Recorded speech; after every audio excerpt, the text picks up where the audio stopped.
السلام علیکم ورحمۃ اللہ وبرکاتہ۔ اعوذ باللہ من الشیطان الرجیم، بسم اللہ الرحمن الرحیم۔ وَإِذَا قِيلَ لَهُمْ آمِنُوا، جب ان سے کہا جاتا ہے کہ ایمان لاؤ، کما آمن الناس، جس طرح اور لوگ ایمان لائے، قالوا انؤمن کما آمن السفہاء، تو وہ لوگ کہتے کیا ہم بھی اسی طرح ایمان لائیں جس طرح یہ بیوقوف ایمان لائے۔ الا انہم هم السفہاء ولکن لا یعلمون، یاد رکھو حقیقت میں وہی لوگ بیوقوف ہیں لیکن وہ اس بات کو نہیں جانتے۔ یہ سورۃ البقرہ کی آیت نمبر 13 ہے، اور منافقین کا جو سلسلہ اللہ تبارک و تعالیٰ نے شروع فرمایا تھا، اس سلسلے کی یہ 6ٹی آیت ہے۔ کل 13 آیتیں ہیں جس میں اللہ تبارک و تعالیٰ منافقین کے حالات کو، ان کی چالوں کو، ان کے مکر و فریب کو بیان فرما رہے ہیں، جن میں سے یہ 6ویں آیت ہے۔ اس آیت کریمہ میں منافقین اور مومنین کے درمیان کس قسم کی گفتگو ہوئی تھی، اللہ پاک اس کو بیان کر رہے ہیں کہ جب منافقین کو ایمان والے یہ کہے تھے کہ لا تفسدوا فی الارض، کہ زمین میں فساد مت پھیلاؤ، تو ان لوگوں نے کہا تھا انما نحن مصلحون، ہم تو فساد پھیلانے والے کہاں ہوتے، ہم تو اصلاح کرنے والے ہیں۔ اسی طرح کی ایک اور نصیحت مومنین منافقین کو کیے ہیں، اور وہ یہ ہے آمنوا کما آمن الناس،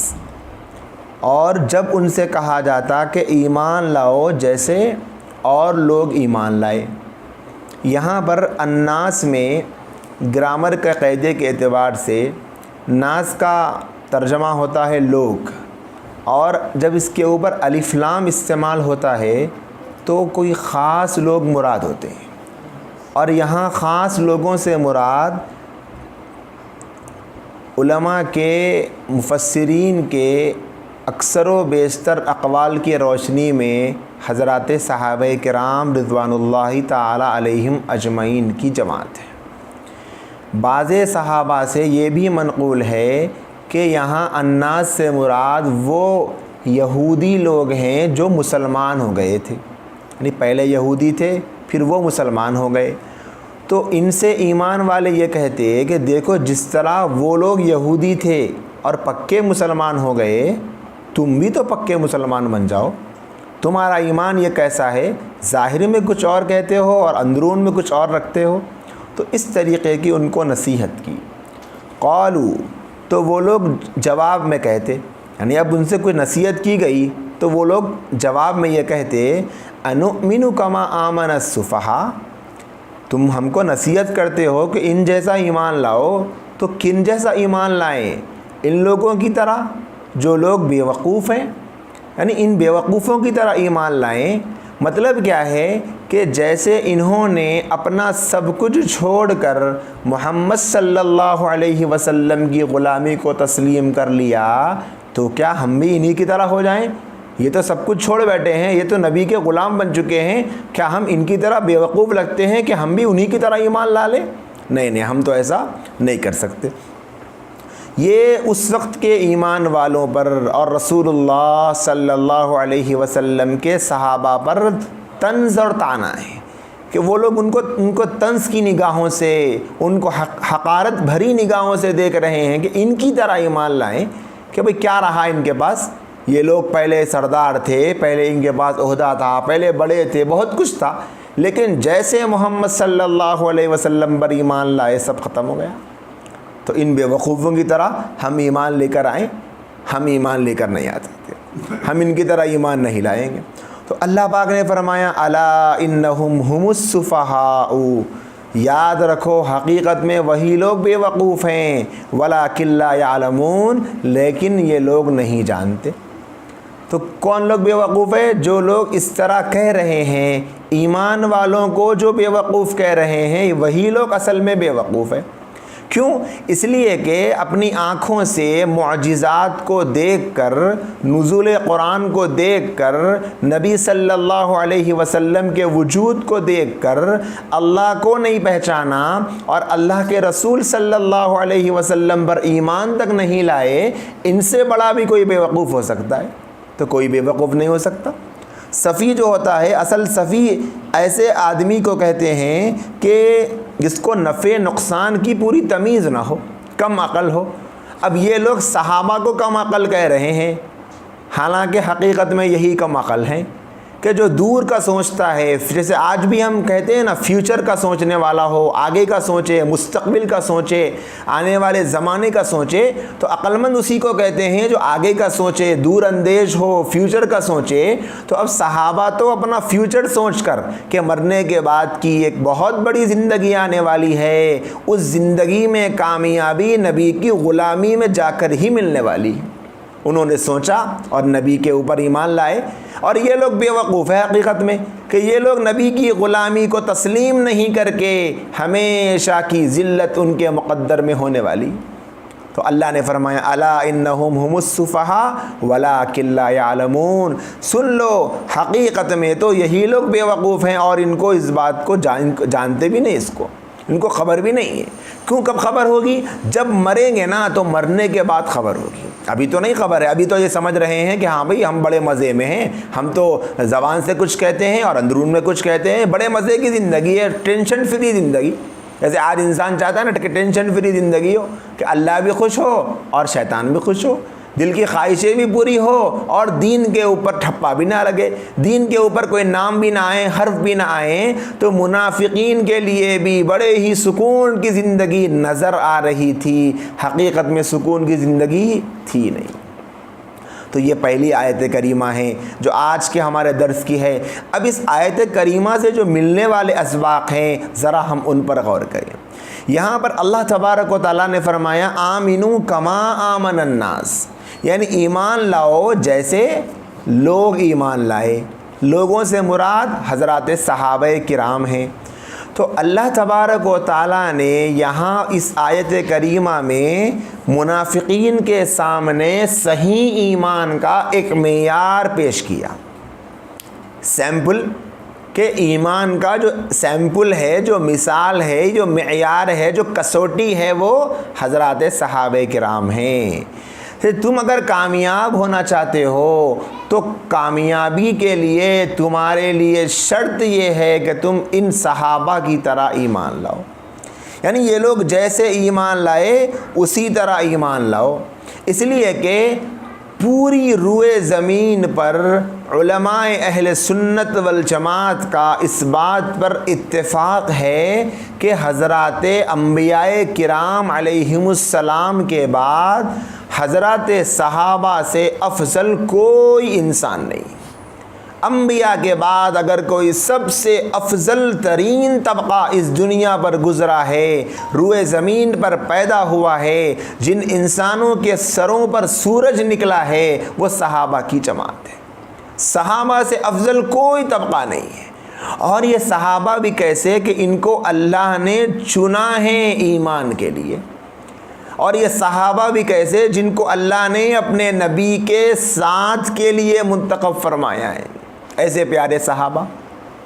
اگر ان صحابہ کو چننے کے لیے کسی دنیاوی انسان کو دیا جاتا کہ بھائی آپ محمد صلی اللہ علیہ وسلم کے ساتھیوں کے لیے کس کو چننا چاہتے ہو، تو شاید کوئی ایک انسان بھی عرب کے کسی بھی انسان کو نبی کے ساتھی کے لیے نہیں چنتا۔ ان کے اندر کیسی جہالت،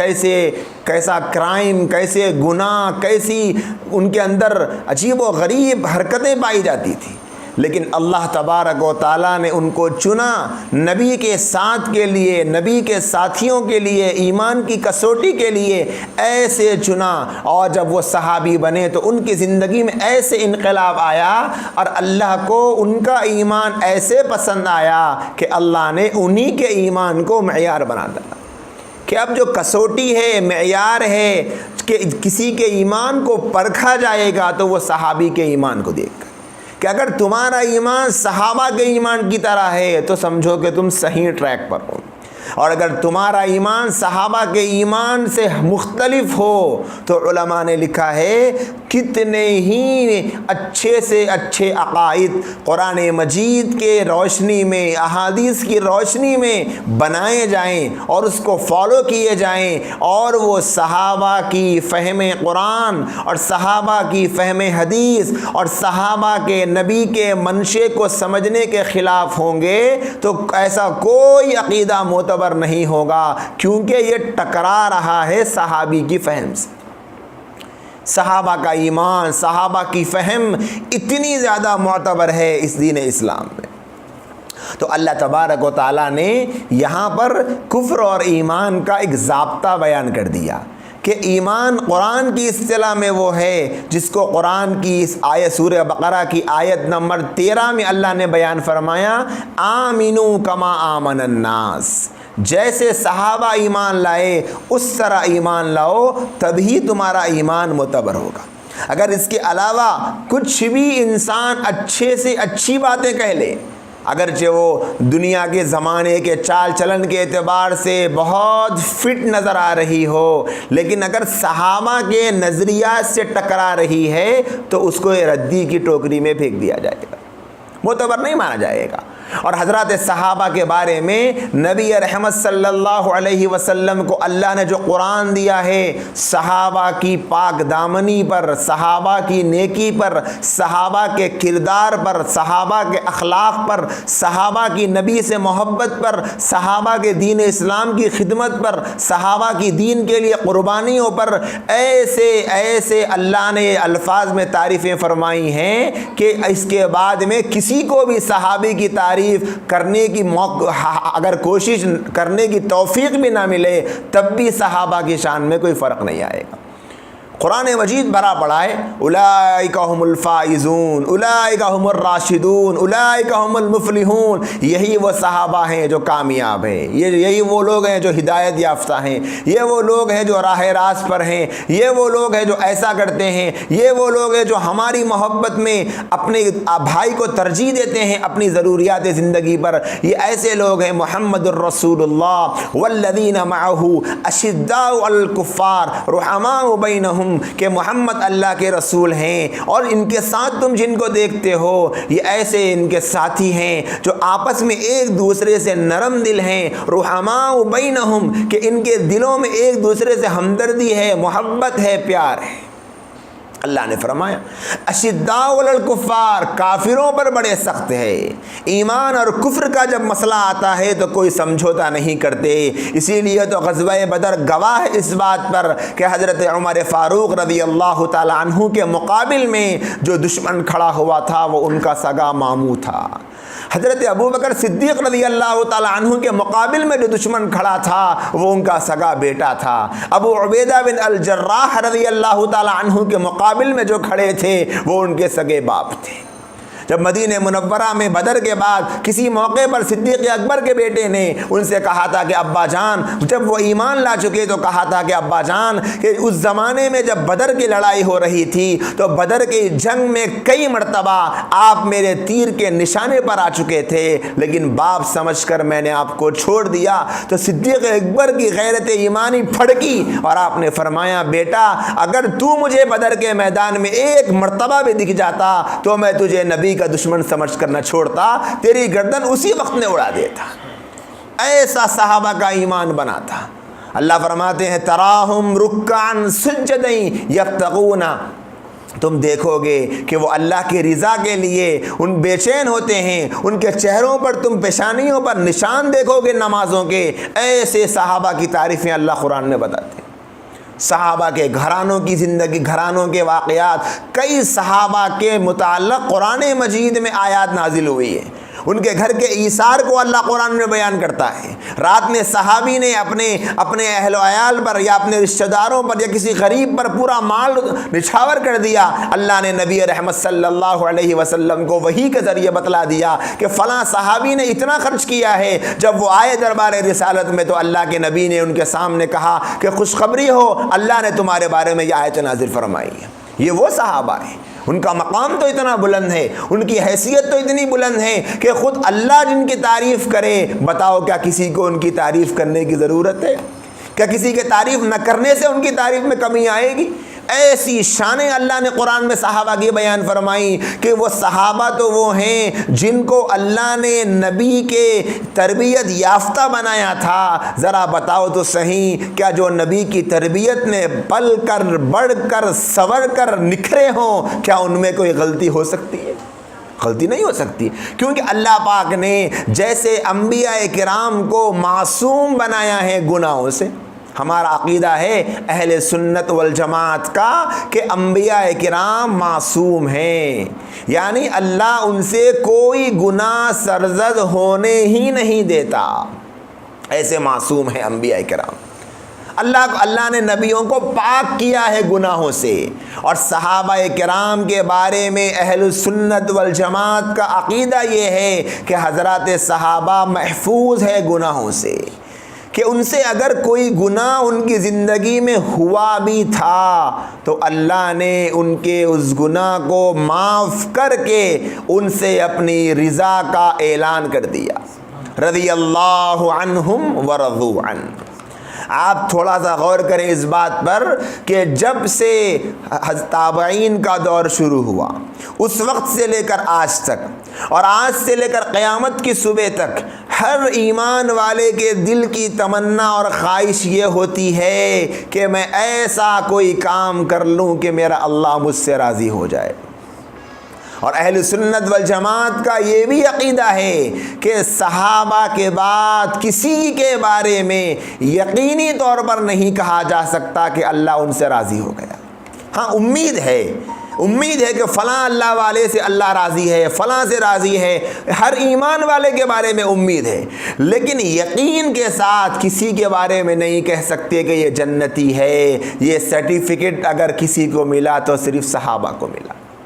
قرآن کہتا ہے رضی اللہ عنہم ورضوا عنہ، اللہ ان سے راضی اور وہ اللہ سے راضی ہے۔ ایسا سرٹیفکیٹ کسی کو نہیں ملا۔ جس لقب کو پانے کے لیے پوری انسانیت قیامت تک ترسے گی، اللہ نے قرآن میں صحابہ کے بارے میں وہ لقب 1400 سال پہلے سنا دیا تھا۔ اب کوئی صحابہ کے بارے میں کچھ کہہ ہی نہیں سکتا، کیونکہ اللہ جب راضی ہے تو پھر آپ کو کیا مسئلہ ہے؟ قرآن میں ایک جگہ اللہ نے فرمایا وَكُلًّا وَعَدَ اللَّهُ الْحُسْنَى، یہ سارے کے سارے صحابہ ایسے ہیں اللہ نے جن سے جنت کا وعدہ کیا، سب سے اللہ کا راضی ہے۔ ایک ایسا صحابی جس نے صرف نبی رحمت صلی اللہ علیہ وسلم کو دیکھا ہے، کوئی عمل نہیں کیا، نبی کو دیکھا اور نبی کے ہی سامنے تھوڑی ہی دیر میں انتقال کر گیا۔ وہ صحابی جس نے کوئی عمل نہیں کیا، نبی کی بس معیت ایک لمحے کے لیے پائی، وہ ایسا صحابی بھی قیامت تک آنے والے سارے قطبوں، ابدال، ولیوں، مجددوں، مفسروں، محدثوں سب سے افضل ہے۔ اس کے مقام کو کوئی چھونا تو دور کی بات، تصور بھی نہیں کر سکتا۔ اسی لیے کسی اللہ والے سے کسی نے پوچھا تھا کہ فلاں صحابی افضل ہے یا فلاں بزرگ افضل ہے، تابعی کے بارے میں پوچھا تو فرمایا اس صحابی نے اللہ کے راستے میں جنگ کے لیے جس گھوڑے پر خود کو سوار کیا تھا اور اس گھوڑے کے ناک میں جو دھول گئی تھی، وہ دھول سے بھی یہ اللہ کا بندہ افضل نہیں ہو سکتا، صحابی سے افضل ہونا تو دور کی بات ہے۔ وہ مقام ہے صحابہ کا کہ صحابہ کے پیروں کی دھول تک بھی پوری انسانیت مل کے مقابلہ نہیں کر سکتی، اللہ نے وہ مقام دیا صحابہ کو۔ اسی لیے اہل سنت والجماعت کا یہ موقف ہے، اور ایسا موقف ہے کہ جو اس موقف سے ہٹے گا وہ سنی کہلائے جانے کا حقدار نہیں ہوگا۔ اگرچہ وہ اپنی زبان سے دن میں 1,00,000 مرتبہ سنی سنی کی رٹ لگائے، لیکن جمہور کا یہ موقف ہے کہ وہ سنی کہلائے جانے کا حقدار نہیں ہے جو حضرات صحابہ کرام رضوان اللہ تعالی علیہم اجمعین کے بارے میں یہ عقیدہ رکھے کہ حضرات صحابہ سے نعوذ باللہ ایسی بڑی بڑی غلطیاں ہوئی تھی کہ جس کی وجہ سے امت کو بہت نقصان ہوا، کسی ایک صحابی کے بارے میں۔ بلکہ علماء نے تو یہ لکھا ہے کہ اگر کوئی حضرت ابو بکر، حضرت عمر، حضرت عثمان، حضرت علی رضوان اللہ تعالی علیہم اجمعین، اگر ان 4 اکابر صحابہ، ان 4 یہ جو خلفائے راشدین ہیں، اگر ان خلفائے راشدین کے مقام اور مرتبے کو تو مانے، لیکن اس ترتیب کو نہ مانے کہ ابو بکر کے بعد عمر، عمر کے بعد عثمان، عثمان کے بعد علی، اگر اس ترتیب کو بھی نہ مانے تو وہ بھی سنیوں سے خارج ہے۔ یہ موقف ہے جمہور علماء کا کہ سب سے پہلے افضلیت ابو بکر صدیق کو ہے، پھر عمر فاروق کو ہے، پھر عثمان غنی کو ہے، پھر علی المرتضیٰ کو ہے رضوان اللہ تعالی علیہم اجمعین۔ اگر کوئی یہ کہے کہ نہیں علی مرتضیٰ افضل ہیں ابو بکر سے، سب سے پہلے علی مرتضیٰ ہیں اور ابو بکر اور عمر اور عثمان بعد میں ہیں، تو اس نے قرآن اور حدیث کو ویسے نہیں سمجھا جیسے صحابہ نے سمجھا ہے۔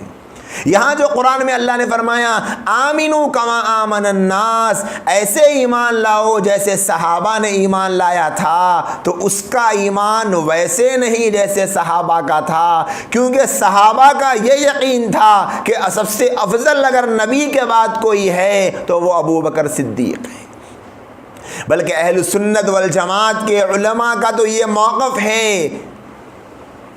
کہ افضل البشر بعد الانبیاء سیدنا ابا بکر صدیق رضی اللہ تعالی عنہ، تمام گروہ انبیاء میں جتنے انبیاء گزرے ہیں ان تمام نبیوں کے بعد اگر کوئی سب سے افضل ترین شخص اس دنیا میں گزرا ہے تو وہ ابو بکر صدیق رضی اللہ عنہ، آپ کے بعد حضرت عمر، آپ کے بعد حضرت عثمان، پھر حضرت علی۔ یہ ترتیب جو ہے یہ ترتیب ایسی نہیں ہے کہ حضرت ابو بکر کے بعد حالات ایسے آ گئے تھے کہ عمر خلیفہ بنے، پھر حالات ایسے ہوئے تھے کہ عثمان خلیفہ بنے، پھر حالات ایسے ہوئے تھے کہ حضرت علی خلیفہ بنے رضوان اللہ تعالی علیہم اجمعین۔ ایسا نہیں ہے، بلکہ یہ ترتیب من جانب اللہ تھی، اللہ کی طرف سے یہی ترتیب تھی، اللہ نے اس ترتیب کو بنایا ہے اپنی طرف سے۔ اس وجہ سے جو اس کے اندر غتربوت کرے، اس میں کوئی کوشش کرے آگے پیچھے کرنے کی، اسے اپنے ایمان کے جائزہ لینے کی ضرورت ہے۔ اور کچھ لوگ ایسے ہیں جو حضرت ابو بکر و عمر پر نعوذ باللہ لعن طعن کرتے ہیں، کچھ لوگ ہیں جو عثمان غنی رضی اللہ تعالی عنہ کی شان میں بے ادبی کرتے ہیں، اور کچھ ہیں جو حضرت علی المرتضیٰ رضی اللہ تعالی عنہ کی شان میں گستاخی کرتے ہیں۔ ہر ایک کو اپنے ایمان کا جائزہ لینے کی ضرورت ہے۔ آج لوگ چیخ کر اور بڑے ہی عالیشان آوازوں میں اور قیمتی اسٹیجوں پر اور مجمع کی بھیڑ بھاڑ کوئی رش کو دیکھ کر متاثر ہوتے ہیں کہ بھئی یہ تو بڑے حق پر ہیں۔ ان کے حق کو پہچاننا ہے تو ان کی زبان سے حضرات صحابہ کے بارے میں عقیدہ سنے پتہ چل جائے گا۔ اور بہت سے لوگ ایسے ہیں اور بہت سے ایسے بھی ہیں جو ہے تو سنی مسلمان، لیکن ان کا ذہن بھی اسلام دشمنوں کے اثر سے بچ نہیں پایا ہے۔ حضرت امیر معاویہ رضی اللہ تعالی عنہ، آپ کی شان، آپ کا مقام، آپ کا مرتبہ قیامت تک آنے والی انسانیت کے بڑے ابدال، بڑے علامے، علماء، مفتیان، بڑے سے بڑا امتی آپ کے مقام و مرتبے کو پہنچنا تو دور کی بات تصور نہیں کر سکتا۔ جس قرآن کو آج میں اور آپ پڑھ رہے ہیں، قیامت تک جو انسانیت جس قرآن کو پڑھے گی، اسی قرآن کا جب نزول ہوتا تھا میرے اور آپ کے محبوب نبی پر، تو اس قرآن کو جو لکھنے والے تھے ان میں ایک امیر معاویہ رضی اللہ تعالی عنہ بھی تھے۔ ایسی بابرکت شخصیت ہے امیر معاویہ۔ امیر معاویہ رضی اللہ تعالی عنہ کے بارے میں آج تک کتنے مسلمان ہیں جنہوں نے پڑھا ہے حدیث کی روشنی میں اللہ کے نبی نے امیر معاویہ رضی اللہ تعالی عنہ کے کیسے فضائل بیان کیے ہیں، کیسی باتیں ان کے بارے میں بیان کی گئی ہیں۔ اللہ کے نبی جن پر اعتماد کرتے تھے، آج مسلمان زبانیں ان کے خلاف بولنے کی ہمت کیسے کر سکتی ہیں؟ جس ذات بابرکت پر نبی رحمت کو اعتماد تھا، آج مسلمان زبانیں ان کے خلاف بھونک رہی ہے۔ کیا یہ برداشت کرنے کے قابل عمل ہے؟ امیر معاویہ رضی اللہ تعالی عنہ کے بارے میں جو اجتہادی خطا اس زمانے میں صحابہ کے دور میں اللہ نے کروائی تھی، اسی کو بیس بنا کر حضرات صحابہ پر تہمت کے دروازے کھولے جاتے۔ حضرت علی مرتضیٰ رضی اللہ تعالی عنہ جب خلیفہ تھے تو آپ کے بعد حضرت حسن رضی اللہ تعالی عنہ خلیفہ بنے، تو حضرت عثمان رضی اللہ تعالی عنہ کی شہادت کا جو سانحہ پیش آیا تھا، امیر معاویہ رضی اللہ تعالی عنہ کا یہ مطالبہ تھا کہ حضرت عثمان رضی اللہ تعالی عنہ کے قاتلوں کا بدلہ لیا جائے۔ حضرت علی المرتضیٰ رضی اللہ تعالی عنہ کا یہ موقف تھا کہ ابھی حالات ایسے نہیں ہیں کہ ہم ان سے بدلہ لے سکیں، کچھ وقت گزرے گا تب بدلہ لیں گے۔ دونوں کا الگ الگ موقف ہے، دونوں کے پاس دلائل تھے، دونوں کے پاس اپنی اپنی دلیلیں تھیں۔ امیر معاویہ رضی اللہ تعالی عنہ بھی یہ چاہتے تھے کہ عثمان رضی اللہ تعالی عنہ کے قاتلوں کا بدلہ لیا جائے، تو یہاں سے اجتہادی خطا ہوئی۔ اس کے بارے میں بھی اہل سنت والجماعت کا موقف یہ ہے کہ حضرات صحابہ سے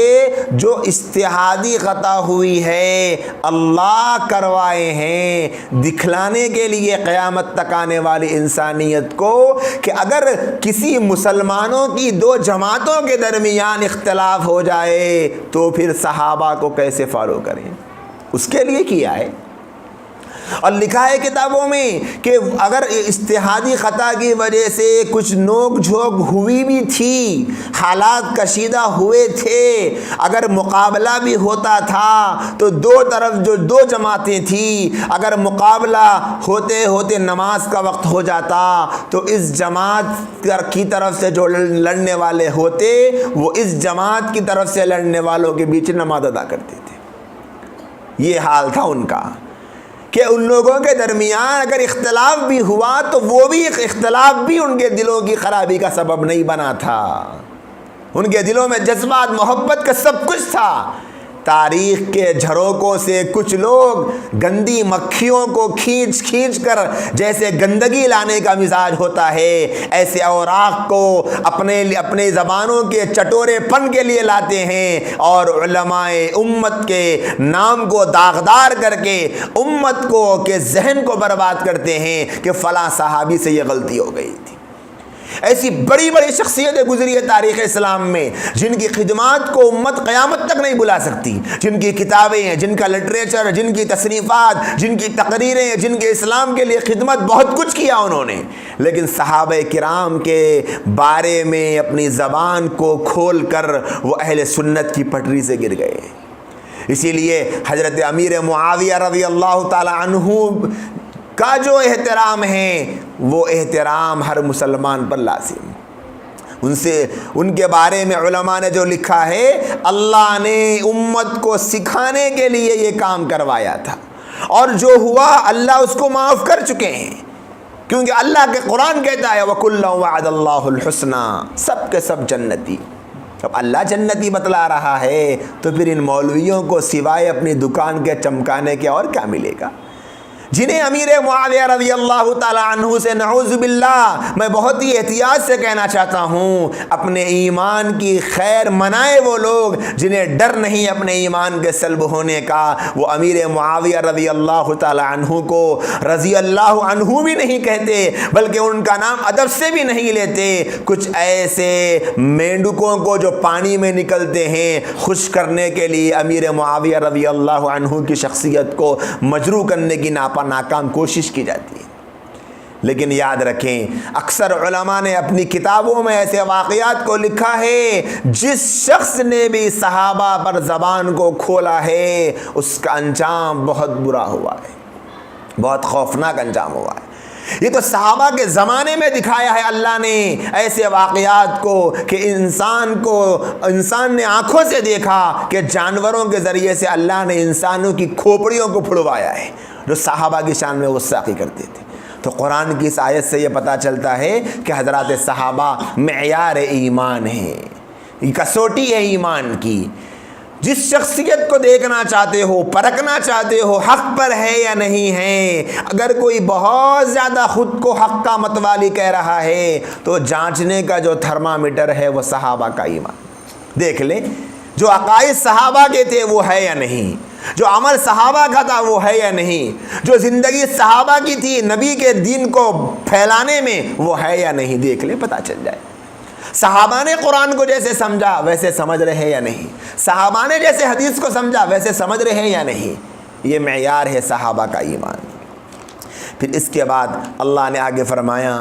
قالوا انؤمن کما آمن السفہاء، کہ وہ لوگوں نے کہا کہ ہم ایسے لوگوں پر ایمان لائیں جو بے وقوف ہیں۔ تو نعوذ باللہ یہاں صحابہ کو بے وقوف کہا جا رہا ہے۔ یہ دوسرا یہاں سے ملنے والا سبق ہمارے سامنے یہ ہے کہ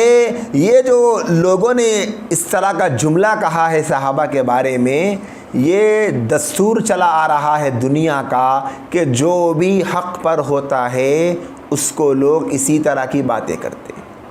اسی طرح اس کے ساتھ میں سلوک کیا جاتا ہے، اس کے ساتھ اسی طرح مس بیہیو کیا جاتا ہے، کیونکہ اللہ تبارک و تعالیٰ بتلانا چاہتے ہیں کہ یہ جو ہمارا راستہ ہے یہ اتنا آسان نہیں ہے کہ یہ بڑے ہی مزوں کے ساتھ کٹ جائے گا، بلکہ اس میں مجاہدے بھی دینے پڑے۔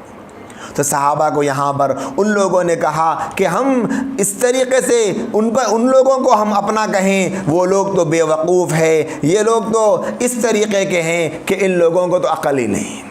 تو یہ ہر زمانے کے گمراہ لوگوں کا طریقہ رہا ہے، لیکن قرآن نے صاف کر دیا کانسیپٹ کہ یہ لوگ اپنے آپ کو بے وقوف کہتے ہیں، اصل میں تو یہ لوگ صحابہ کو بے وقوف کہتے ہیں، اصل میں تو یہی بے وقوف ہے۔ تو معلوم ہوا قیامت تک جتنے آئیں گے جو دین کی خدمت کرنے والوں کو، حق بات بولنے والوں کو اور سنت پر چلنے والوں کو بے وقوف کہیں گے، ان کے لیے یہی جواب ہے کہ وہی بے وقوف ہے۔ آج کتنے لوگ ہیں کہ اگر کوئی سنت کے مطابق شادی کرنا چاہتا ہے تو اس کو کہتے ہیں کہ ارے تم کتنی پرانی سوچ میں جی رہے ہو، بولے کہ یہ تو 1400 سال پرانی باتیں کر رہے ہو کہ سادگی کے ساتھ نکاح کرو، کوئی جہیز کا سامان نہ لو اور عالیشان پکوان نہ کرو اور اسراف نہ کرو، عالیشان پکوان اس قدر نہ کرو کہ اسراف ہو جائے کہ بھائی ہلکی پھلکی شادی کرو، یہ تو تم 1400 سال پرانی باتیں کر رہے ہو۔ کسی کو کہا جائے کہ بھائی مسواک کرنا سنت ہے، نبی علیہ السلام اپنی زندگی کے آخری لمحے پر جب آپ مرض الوفات میں تھے، آپ کی زبان سے الفاظ نکالنے کی آپ کو طاقت نہیں تھی، ایسی کمزوری کے عالم میں اماں جان عائشہ صدیقہ رضی اللہ تعالی عنہ فرماتی ہیں جب میں آپ کے قریب آئی سامنے تو آپ نے اشارے سے فرمایا کہ مجھے مسواک دو۔ پھر جب مسواک دی گئی تو اللہ کے نبی علیہ السلام نے اس مسواک کو لیا، اپنے منہ میں رکھا، تو آپ اتنے کمزور ہو چکے تھے کہ آپ کو وہ چابنی نہیں آ رہی تھی۔ اماں جان کو دیا، اماں جان نے اس مسواک کو لے کر اپنے دانتوں سے چابا اور پھر اس مسواک کو نبی رحمت کو دیا، تو آپ نے زندگی کے آخری لمحے میں بھی مسواک فرمائی۔ اسی لیے علماء نے لکھا کہ جہاں اماں جان عائشہ رضی اللہ تعالی عنہ کے کئی ایک فضائل ہیں، ایک فضیلت یہ بھی ہے کہ نبی رحمت کی زندگی کے آخری لمحات میں جو چیز آپ کے حلق کے نیچے اتری ہے وہ اماں جان کا لعاب مبارک بھی ہے۔ یہ اعزاز دیا ہے اللہ نے اماں جان عائشہ رضی اللہ تعالی عنہ کو۔ تو وہ نبی جو مسواک کا اتنا اہتمام فرماتے تھے، آج کا مسلمان جو سنت پر چلتا ہوا کسی کو دکھ جاتا ہے تو پیٹ میں درد ہوتا ہے، بولے کہ ارے بھائی یہ مسواک تو 1400 سال پرانی چیز ہے، آپ کوئی اچھا سا پیسٹ یوز کیجیے، مسواک وغیرہ کیا کرتے ہیں؟ جبکہ جانتے ہیں لوگ کہ ایک ایسی نماز کہ جس نماز کو بغیر مسواک کے پڑھیں گے تو 1 درجے کا ثواب ملے گا، اور اگر اسی نماز کو مسواک کر کے پڑھیں گے تو تقریباً 25 درجہ گنا ثواب زیادہ ملے گا۔ معلوم ہے لیکن اس وجہ سے عمل نہیں ہوتا کہ اس کو پرانی چیز سمجھا جا رہا ہے، اور یہ عمل جو کرتا ہے اس کو نعوذ باللہ بے وقوف بھی کہتے ہیں۔ بولے کہ مسواک کرنے والے ہیں جی، ان سے کیا دنیا آباد ہوتی، ان سے کیا ترقی ہونے والی ہے دنیا کی۔ اگر کوئی بیچارہ اپنے ٹخنوں کے اوپر مرد کپڑا پہن رہا ہے، سنت پر عمل کر رہا ہے، تو اپنے دل پہ ہاتھ رکھ کے سوچیں، اسے دیکھتے ہی ہمارے زبان پر بے وقوف کا جملہ نکلتا ہے یا پھر نبی کے عاشق کا جملہ نکلتا ہے۔ نبی علیہ السلام فرماتے ہیں ٹخنوں سے نیچے اگر کسی کا کپڑا لٹکا ہوگا تو لکھ لو اس بات کو کہ وہ حصہ جو کپڑے سے چھپا ہوا ہے کل جہنم میں جلنے سے دنیا کی کوئی طاقت روک نہیں سکتی۔ لیکن کتنے مسلمان ہیں؟ اب تو حال یہ ہے کہ دوست سے ملنے کے لیے جا رہے ہیں تو ایسے تیار ہوتے ہیں کہ اگر دوست سامنے آ جائے اور پینٹ ٹخنے کو نہیں چھپا رہا ہے تو جان بوجھ کر چھپاتے ہیں۔ ایسا لگتا ہے کہ دوست کو کہہ رہے ہیں کہ ٹھہر میرے بھائی، میں ابھی نبی کی بغاوت کروں گا پھر تجھ سے ملوں گا۔ تم ایسے ہی عام آدمی سے مت ملو، تم تو نبی کے غدار اور نبی کے باغی سے ملو۔ دیکھو میں کیا ہوں، میں ٹخنوں کے نیچے کپڑا کر کے ٹھہر رہا ہوں، دیکھو میں نبی کا باغی ہوں۔ حدیث میں آتا ہے اللہ کے نبی علیہ السلام نے فرمایا کہ جس کے ٹخنے چھپے ہوتے ہیں وہ نماز پڑھنے کے لیے صف میں کھڑا ہوتا ہے، اللہ پاک ایسے لوگوں پر نظر رحمت نہیں فرماتے جن کے ٹخنے چھپے ہوتے ہیں۔ اور نماز پڑھ رہا ہے، آج کا مسلمان بڑا خوش ہے۔ پہلے تو کچھ لوگ نماز پڑھتے وقت میں اپنے کپڑے کو اوپر کرنے کا اہتمام کر لیتے تھے، لیکن اب تو وہ بھی گیا۔ اب تو یہ سمجھتے ہیں لوگ عقل کا استعمال کر کے کہ بھئی نماز کے لیے کپڑوں کو اوپر کرنے کی کیا ضرورت ہے۔ میری عقل میں یہ بات نہیں آ رہی ہے کہ نماز کا اور ٹخنوں سے اوپر کپڑے کو کرنے کا کیا تعلق ہے۔ اور آج انسان سمجھ رہا کہ میں ولیمے کی دعوت میں جاؤں گا، ٹخنوں کو دکھاؤں گا تو لوگ مجھ پر ہنسیں گے، یہی ہے نا بھائی۔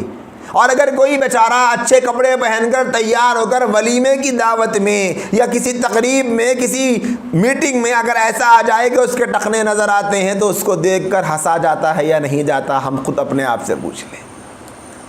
اس کی طرف انگلیاں کی جاتی یا نہیں کی جاتی، ہم اپنے آپ سے پوچھ لیں۔ اس کی طرف اشارے کر کے اس کا مذاق اڑایا جاتا یا نہیں جاتا، ہم اپنے آپ سے پوچھ لیں۔ یہ کہہ کر کہ دیکھو کیا دیوانہ لگ رہا ہے، 10,000 کا سوٹ پہنا ہے اور دیکھو وہ کیسے اوپر پہن کر آیا۔ قرآن کیا غلط کہہ رہا ہے کہ صحابہ کو جیسے ان لوگوں نے بے وقوف کہا تھا اور مفسرین نے جیسا اس کا مطلب بتایا ہے، ہر زمانے کے لوگوں کا یہ حال رہا ہے کہ دین پر چلنے والوں کو اس طرح کے تانے دیے جاتے ہیں کہ آج اس طرح کے تانے نہیں دیے جاتے۔ ہم میں سے ہر ایک کو اپنے دل پہ ہاتھ رکھ کے یہ سوچنا ہے کہیں ہمارا شمار ان لوگوں میں سے تو نہیں جو دین پر چلنے والوں کو دیکھ کر گری ہوئی نظروں سے دیکھتا ہے، ارے ان کا کیا ہے بھئی، یہ تو سنت پہ چلنے والے ہیں۔ اس کے بارے میں نبی فرماتے ہیں ٹخنوں کے جو کپڑا ٹخنوں کو چھپائے گا وہ حصہ جہنم میں چلے گا۔ ما اسفل من الکعبین من الازار فی النار، جہنم میں جلایا جائے گا۔ آج ہمارے پاس ہے یہ نہیں ہے۔ یہ تو 2-3 مثالیں میں نے دی، اگر ہم اسی کو گفتگو کو لمبا کر کے دیکھیں گے تو سینکڑوں مثالیں ملے گی ہمارے زمانے میں جو دین پر چلنے والے کو بے وقوف سمجھتے ہیں۔ چلو ایک مثال کے طور پہ نماز ہی کو لے لیں۔ آج نماز پڑھنے والے کو کتنے لوگ سمجھتے ہیں کہ یہ دیوانہ ہے، اور فجر کو اٹھنے والے کے بارے میں تو پوچھئے ہی مت، بولے کہ انہوں فجر میں اٹھتے صاحب، ان سے بڑا بھی کوئی دیوانہ ہے۔ کیوں؟ اسی لیے کہ فجر میں اٹھیں گے تو رات میں جلدی سونا پڑے گا، اور رات میں جلدی سوئیں گے تو پھر مستیاں کیسے کریں گے، 3 بجے رات تک ولیموں میں کیسے جائیں گے، 2 بجے رات تک باجوں میں کیسے ناچیں گے، اور 2:30 بجے رات تک کیسے بے حیائی کے بازار گرم کریں گے۔ اب وہ سب چھوڑنا ہے تو جلدی سونا پڑے گا، اور جلدی سوئیں گے تو فجر کو اٹھنے کی نیت سے سوئیں گے۔ لوگ کہتے ہیں کہ بھئی یہ فجر کی نماز کو اٹھ کر پڑھ کر ملتا کیا ہے، بھئی کیا ملتا ہے بتاؤ۔ نبی فرماتے ہیں کہ فجر کی نماز پڑھنے کے بعد جو نکلتا ہے اس کے ہاتھ میں رحمان کا جھنڈا ہوتا ہے، اور جو نماز نہیں پڑھتا اور بازار کو جاتا ہے اس کے ہاتھ میں شیطان کا جھنڈا ہوتا ہے۔ مجھے بڑے افسوس کے ساتھ یہ کہنا پڑتا ہے کہ ہمارے ہی کتنے ایسے مسلمان بھائی ہیں جو نبی کے نام کا جھنڈا 12 مہینوں میں صرف 1 مہینے میں لیتے ہیں اور سال کے 12 مہینوں کی فجر میں شیطان کا جھنڈا ہاتھ میں لے کے پھرتے ہیں۔ یہ کہاں کا ایمان ہے؟ اسی لیے قرآن مجید سے حاصل ہونے والے اس سبق پر ہمیں اپنا جائزہ لے کر دیکھنے کی ضرورت ہے۔ اپنا شمار ہم کن لوگوں میں کروانا چاہتے ہیں؟ ان لوگوں میں کہ دینداری کو دیکھ کر مذاق اڑایا جاتا ہے۔ اگر کوئی بہن پردہ کر لیتی ہے تو اس کا ٹھٹا بنانا تو ہم آج کے معاشرے نے اپنے اوپر فرض سمجھ لیا ہے کہ بھئی اس کا تو ٹھٹا ہوگا۔ اگر وہ فل آستین کے کپڑے پہن کر دعوت میں آئے گی، اور آج کل جو نیو فیشن چل رہا ہے کہ سر پر دوپٹہ مت اوڑھیے، اپنے بالوں کو کھلا رکھ کر شادی خانے میں اپنی نوجوان بچیوں کو گھموائیے۔ اگر کوئی بیچاری دوپٹہ اڑا کر بچی کو لا لیتی ہے، دل پہ ہاتھ رکھ کر سوچنے کی ضرورت ہے کہ عورتیں اس کا مذاق نہیں بناتی، پورے شادی خانے میں وہ تماشا بن کے رہ جاتی ہے۔ اسی کو قرآن کہتا ہے کہ جو صحابہ کو بے وقوف کہتے تھے، صحابہ کے دینداری کو دیکھ کر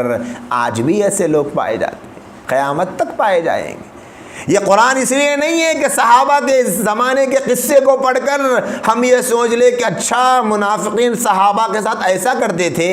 کوئی قصہ کہانی نہیں ہے، اللہ ریالٹی کو بتلا رہا ہے۔ یہ صحابہ کے ساتھ جو کرتے تھے، صحابہ کے فالوورز کے ساتھ بھی کریں گے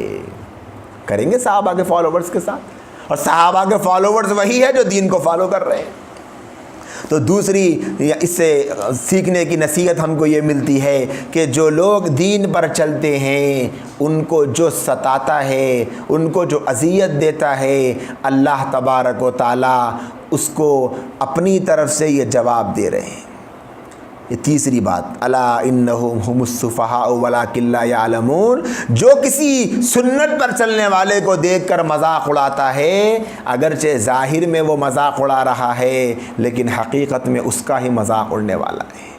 اسی لیے ایک مثال دے کر آگے بڑھتے ہیں، کتنے ایسے لوگ ہیں جو نوکری کے لیے، جاب کے لیے اپنے چہرے پر موجود داڑھی کی سنت کو نکالے تھے، جیسے سنت کو ہٹایا فوراً نوکری بھی چلی گئی۔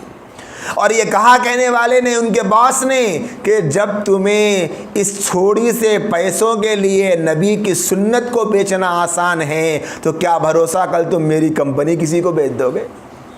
جو اپنے نبی کا نہیں ہو سکا وہ میرا کیسے ہوگا؟ تو اسی لیے یہ تیسری نصیحت ہے، جو کسی بھی ایمان والے کو، دین پر چلنے والے کو تانے دیتا ہے، اللہ کا اس کی طرف سے یہ جواب ہے کہ بے وقوف تو وہی ہے۔ پھر اگلی آیت میں اللہ نے فرمایا وَإِذَا لَقُوا الَّذِينَ آمَنُوا قَالُوا آمَنَّا، اور جب یہ منافق ایمان والوں سے ملتے ہیں تو کہتے ہیں کہ ہم بھی ایمان لا چکے۔ وَإِذَا خَلَوْا إِلَىٰ شَيَاطِينِهِمْ، اور جب اپنے شیطانوں سے تنہائی میں ملتے ہیں تو کہتے ہیں قَالُوا إِنَّا مَعَكُمْ، کہ ہم تو یقیناً تمہارے ساتھ ہیں۔ إِنَّمَا نَحْنُ مُسْتَهْزِئُونَ، اور مسلمانوں کی تو ہم ہنسی اڑاتے ہیں۔ یہ منافقین کی ایک اور صفت اللہ بیان فرماتے ہیں کہ منافقوں کی ایک خصلت یہ تھی کہ پہلے تو وہ ان کو اصلاح کی نصیحت کی جاتی تو الٹا جواب دیتے، کہتے کہ ہاں چلو چلو بہت اصلاح کریں، ہم خود اصلاح کرنے والے ہیں۔ اور دوسری ان کی اللہ نے سازش کو بتلایا کہ وہ لوگ اس طرح کی باتیں کرتے کہ جب ان کے سامنے کہا جاتا کہ اس طرح ایمان لاؤ جیسے صحابہ ایمان لائے تھے، جیسے منافقین میں جو یہودیوں میں سے بعض صحابہ، جیسے ایک صحابی رسول گزرے ہیں جن کا نام کتابوں میں لکھا ہوا ہے کہ عبداللہ بن سلام رضی اللہ تعالیٰ عنہ، پہلے یہودی تھے بعد میں مسلمان ہو گئے، ان سے کہا جاتا کہ ان کی طرح پکے مسلمان بنو، پورا ایمان لاؤ، تو کہتے کہ ہاں بھائی ہم تو ان بے وقوفوں کی طرح ایمان نہیں لائیں گے۔ اب یہ تیسری بات اللہ بتلا رہے ہیں کہ جب وہ ایمان والوں سے ملتے، یعنی اوپر ایک بات جو بتائی گئی کہ وہ لوگ بے وقوف کہتے صحابہ کو، یا پھر اس طریقے سے کہتے کہ ان کو جب اصلاح کی دعوت دی جاتی تو وہ خود اکڑتے، یہ جو اب جو صفت بیان کی جا رہی ہے یہ ان صحابہ کے متعلق ہے جو تھوڑا رعب اور دبدبے والے تھے، جیسے حضرت ابو بکر رضی اللہ تعالیٰ عنہ، حضرت عمر رضی اللہ تعالیٰ عنہ، جو پہلے ایمان لائے تھے، جن کا ایک مقام تھا، صحابہ بھی ان کو بڑا سمجھتے تھے، ایسے بڑے بڑے صحابہ سے جب ملتے تو یہ کہتے تھے کہ بھئی ہم بھی ایمان لائے۔ کیوں؟ اس لیے کہ ان کی نظر میں ہم بھی تھوڑی بہت پوزیشن بنا لیں، ہمارا بھی مقام ہو، ہمارا بھی مرتبہ ہو، ہماری بھی عزت ہو، اس طریقے سے اپنے آپ کو ایمان والا ظاہر کرتے۔ اور جب اپنے دشمنوں سے ملتے، جب اپنے دشمنوں کے پاس جاتے تو کیا کرتے؟ جب اپنے شیاطین سے ملتے، شیاطین سے مراد یہ ہے کہ ان کے جو سربراہ تھے، شیاطین سے مراد ان کے سردار تھے، جو یہود تھے، جو ان کو چڑھاتے تھے، جو ان کو سمجھاتے تھے، جب ان کے پاس جاتے تو کہتے قالوا انا معکم، ہم تو تمہارے ہی ساتھ ہیں۔ مسلمانوں کے پاس جاتے تو ایک بات کہتے، منافقین کے پاس آتے تو دوسری بات کہتے۔ اب منافقین ان سے پوچھتے ان کے سردار کہ بھئی تم تو ایمان والوں کے پاس تو جا کر یہ بولتے کہ ہم تمہارے ساتھ ہیں، تو وہ کہتے انما نحن مستہزئون، ہم تو مذاق کرتے ہیں ان کے ساتھ، ہم تو ان کا ٹھٹا اڑاتے ہیں بھئی، کہ ان کے سامنے جھوٹ موٹ بول کر ہم ان کے ساتھ مذاق کر کے جھوٹ بول کے آ جاتے ہیں، لیکن حقیقت میں تو ہم تمہارے ساتھ ہیں، ہم تمہارے ہی ساتھ میں، تمہارے ہی عقائد میں ہیں، تمہارے ہی نظریات کے ساتھ ہیں۔ تو اللہ پاک اس آیت کریمہ میں ان کی دو رخی پالیسی کو بیان کر رہے ہیں، اور یہ بتلا رہے ہیں کہ یہ لوگ جو اس طریقے کا کام کرتے ہیں، یہ بھی منافقین کی ایک بہت بری صفت ہے، اور منافقت کا صحیح روپ ان کی اس صفت میں ظاہر ہوتا ہے کہ ادھر جائیں تو ایک بات کریں، ادھر جائیں تو ایک بات کریں۔ تو اس کے بارے میں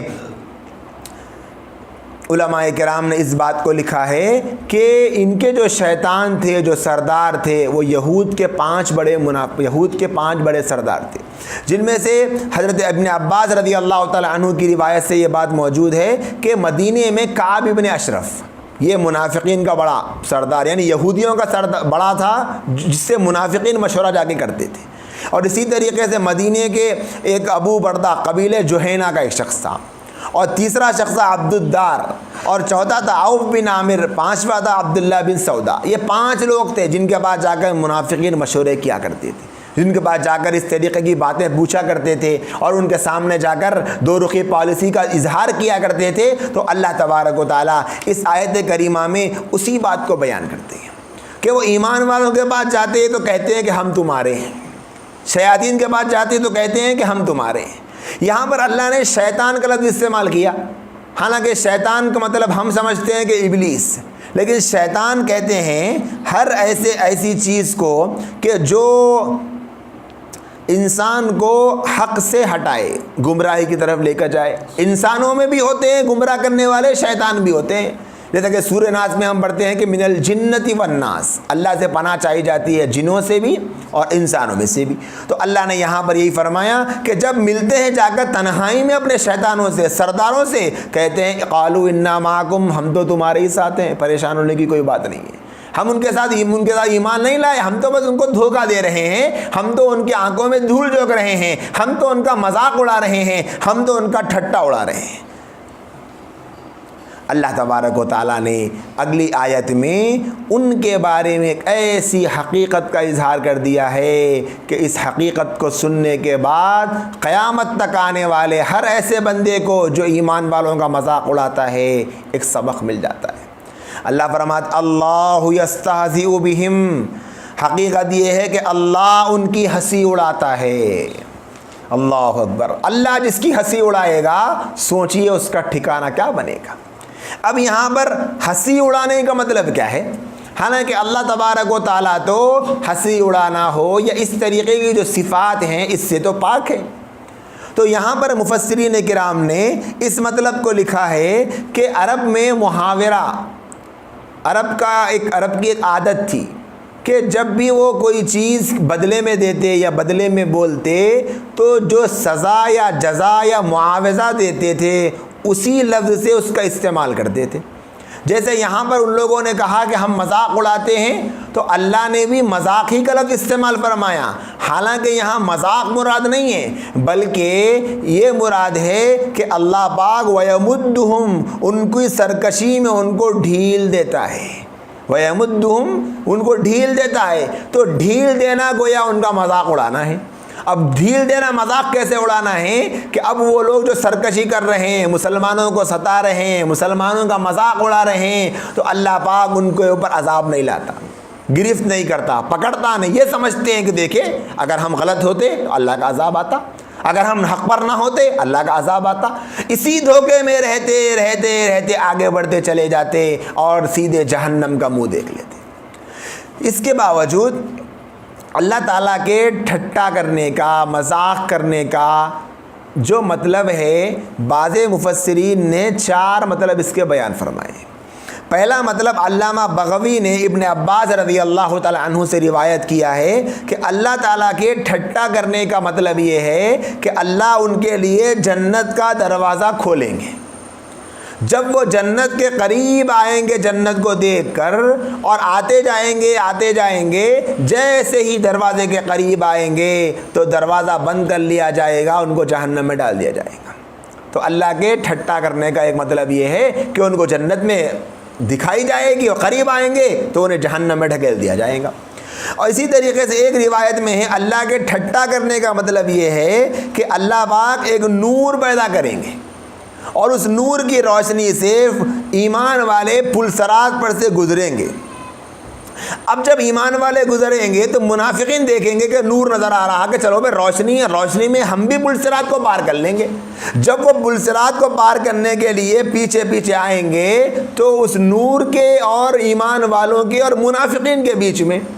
ادھر منافقین ہوں گے اور ادھر نور ہوگا، درمیان میں ایک پردہ آ جائے گا۔ اس کا تذکرہ قرآن میں بھی اللہ نے فرمایا باطنہ فیہ الرحمۃ وظاہرہ من قبلہ العذاب فضرب بینہم بسور لہ باب باطنہ فیہ الرحمۃ وظاہرہ من قبلہ العذاب، کہ اللہ ان کے درمیان میں ایک پردہ ڈال دیں گے، پردہ حائل کر دیں گے۔ کہ چونکہ دنیا میں ایمان والے اپنے آپ کو کہتے تھے، تو جب پل صراط سے ایمان والے گزریں گے تو یہ سوچیں گے ہم بھی چونکہ ایمان والے تھے، ہم بھی ان کے ساتھ جائیں گے تو جنت میں پہنچیں گے۔ وہ چلتے رہیں گے، جیسے ہی درمیان قریب آئیں گے تو درمیان میں پردہ حائل ہو جائے گا۔ اللہ فرماتے ہیں کہ باطنہ فیہ الرحمہ، اس پردے کی خاصیت یہ ہوگی کہ جس صحابہ کی جانب، ایمان والوں کی جانب جو ہوگا وہ رحمت ہوگی، وظاہرہ من قبلہ العذاب، اور منافقین کی طرف جو ہوگا اس میں عذاب ہوگا۔ ایسا پردہ ہوگا، ادھر سے منافقوں کو عذاب محسوس ہوگا، وہاں سے صحابہ کو، ایمان والوں کو راحت محسوس ہوگی۔ یہ دوسرا مطلب ہے اللہ تعالیٰ کے ٹھٹا کرنے کا۔ اور تیسرا مطلب ایک یہ ہے کہ حسن رحمۃ اللہ علیہ نے فرمایا کہ ٹھٹا کرنے کے معنی یہ ہے کہ اللہ تبارک و تعالیٰ منافقین کے نفاق کو ایمان والوں پہ ظاہر کر دے گا۔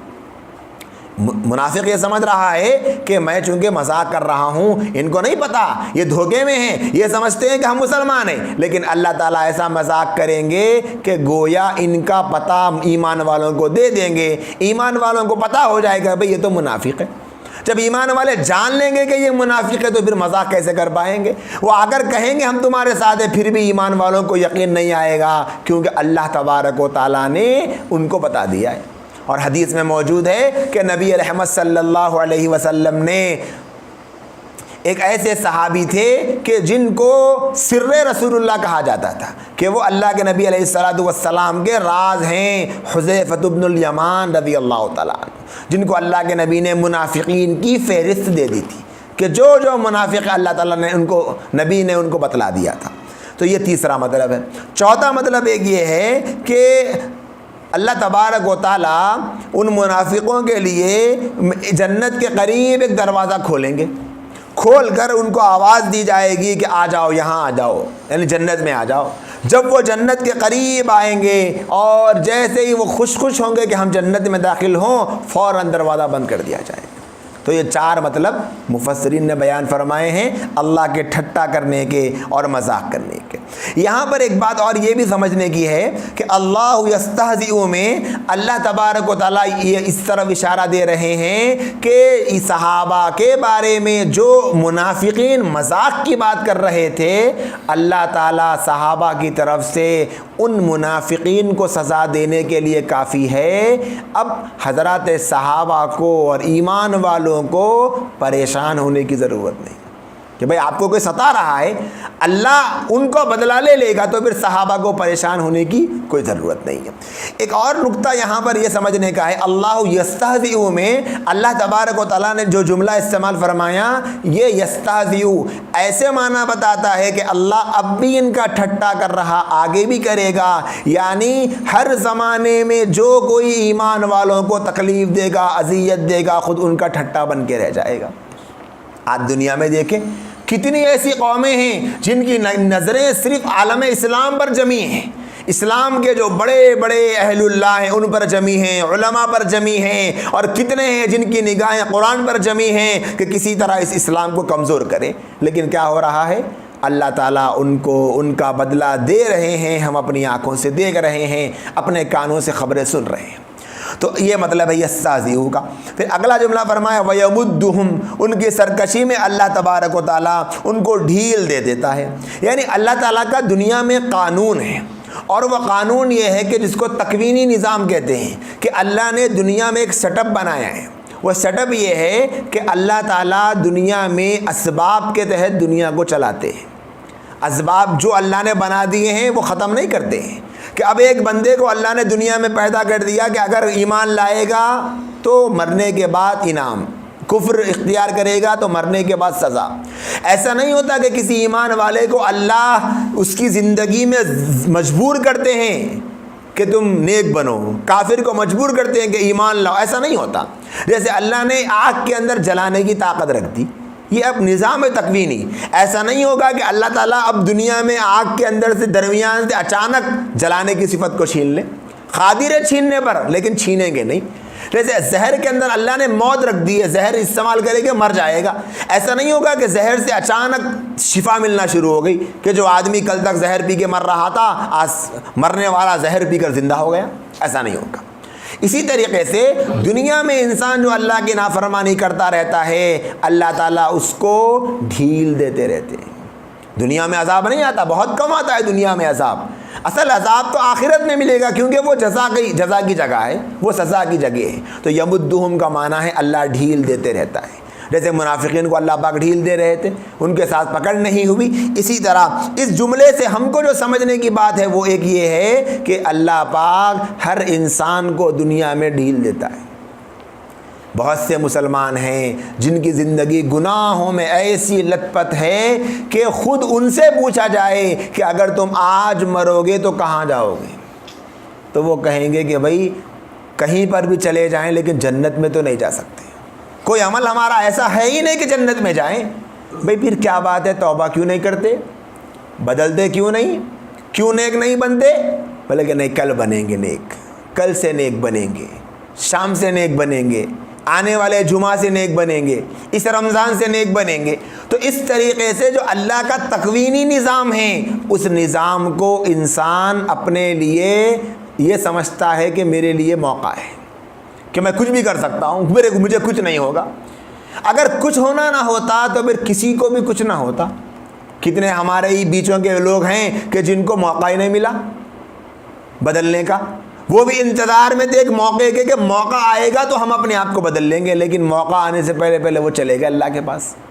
تو اس ڈھیل کو انسان اپنے لیے یہ سمجھتا ہے کہ میرے لیے موقع ہے گناہ کرنے کے۔ اللہ ہر ایک کو ڈھیل دے رہا ہے۔ دیکھتے ہیں اللہ پاک بندہ کب بدلے گا، کب توبہ کرے گا، کب میری طرف آنے کی کوشش کرے گا۔ کیوں؟ کیونکہ اس بندے کو خبر ہے کہ میرے پاس تو اس کو آنا ہے، کب آنا ہے اس کو بھی نہیں معلوم۔ آنے کی خبر ہے، کب آنے کی خبر نہیں ہے۔ تو کب بدلے گا، اللہ ڈھیل دے رہا ہے۔ اور قرآن مجید میں ہے اللہ جب ڈھیل دیتا ہے تو اللہ کی پکڑ بھی بڑی سخت ہوتی ہے۔ جتنی ڈھیل دیتا ہے اللہ پاک، پکڑ بھی اتنی سخت کرتا ہے۔ اسی لیے میرے دوستوں اور میری عزیز بہنوں، ہم کو بھی اپنا جائزہ لینا ہے کہ مجھے اور آپ کو موقع ملا ہے، ہم آخرت کی تیاری میں کتنا وقت گزار رہے ہیں۔ کہیں اللہ کے ڈھیل میں ہم بہہ تو نہیں جا رہے ہیں، پھر آگے اللہ نے فرمایا فی طغیانہم یعمہون، اب حالت یہ ہے کہ وہ حیران اور سرگرداں ہیں کہ وہ سرکشی میں ڈھیل دیتے رہے اللہ پاک، تو اس کے بعد اب حالت یہ ہے کہ وہ حیران ہیں اور سرگرداں ہیں، انہیں کچھ سمجھ میں نہیں آتا کہ کیا حق ہے کیا باطل ہے۔ منافقین کو اللہ پاک ڈھیل دے رہا تھا، منافقین کو یہ سمجھ ہی نہیں آ رہا تھا کہ ہم جو صحابہ کے ساتھ کر رہے ہیں، ایمان والوں کے ساتھ کر رہے ہیں، اس کی خبر تو نبی کے ذریعے سے، اللہ کے ذریعے سے نبی کو مل رہی ہے، ہم چھپ نہیں سکتے۔ اسی طریقے سے قیامت تک جتنے لوگ آئیں گے سب کا یہی حال ہے کہ اللہ پاک جب ڈھیل دیتا ہے گناہ کرتے کرتے زندگی میں، تو بندے کو یہ سمجھ میں نہیں آتا کہ میں کیا نیک کام کر رہا ہوں کیا غلط کام کر رہا ہوں۔ یہی وجہ ہے کہ کتنے ایسے لوگ کہ وحی الہی سے محروم ہو کر زندگی گزارتے ہیں، پھر اپنی محدود عقل، اپنی ناقص عقل کے بلبوتے پہ اپنی عقل کے گھوڑے دوڑانے کی کوشش کرتے ہیں، تو پھر ان کو نماز بھی نماز نظر نہیں آتی۔ بولے کہ نماز پڑھنے میں کیا ملے گا، روزہ رکھنے میں کیا ملے گا، عبادات پہ اعتراض ہوتا ہے، توحید پہ اعتراض ہوتا ہے، پھر اللہ کی طرف سے دیے جانے والے اعمال پہ اعتراض ہوتا ہے، نبی کی سنتوں کا مذاق اڑانے کی انسان کے اندر جسارت پیدا ہو جاتی ہے۔ جب اللہ ڈھیل دیتا ہے تو پھر وہ اپنے ہاتھوں سے اپنی خبر کھودنا شروع کر دیتا ہے۔ تو اللہ پاک نے یہاں فرمایا کہ ہم ان کو سرکشی میں ڈھیل دیتے ہیں، ان کی حالت یہ ہوتی ہے کہ وہ حیران اور سرگرداں ہے۔ تو یہ 3 آیتیں آج کے ہمارے درس میں ہوئی ہے، جس میں منافقین کی صفات کا بیان کیا گیا ہے، کہ پھر اگلی اور چند آیات ہیں جن میں اللہ تبارک و تعالیٰ منافقین کی اور صفات کا تذکرہ کریں گے۔ اللہ تبارک و تعالیٰ سے دعا ہے اللہ ہم تمام کو قرآن مجید کے سننے کی، سمجھنے کی اور صحیح معنی میں اس پر عمل کرنے کی بھرپور توفیق عطا فرمائیں، اور جو کچھ سنا گیا ہے ہمارے لیے جو قابل اصلاح پہلو ہے اللہ پاک ہم تمام کے لیے عمل کرنا آسان بنائیں۔ وآخر دعوانا ان الحمد للہ رب العالمین۔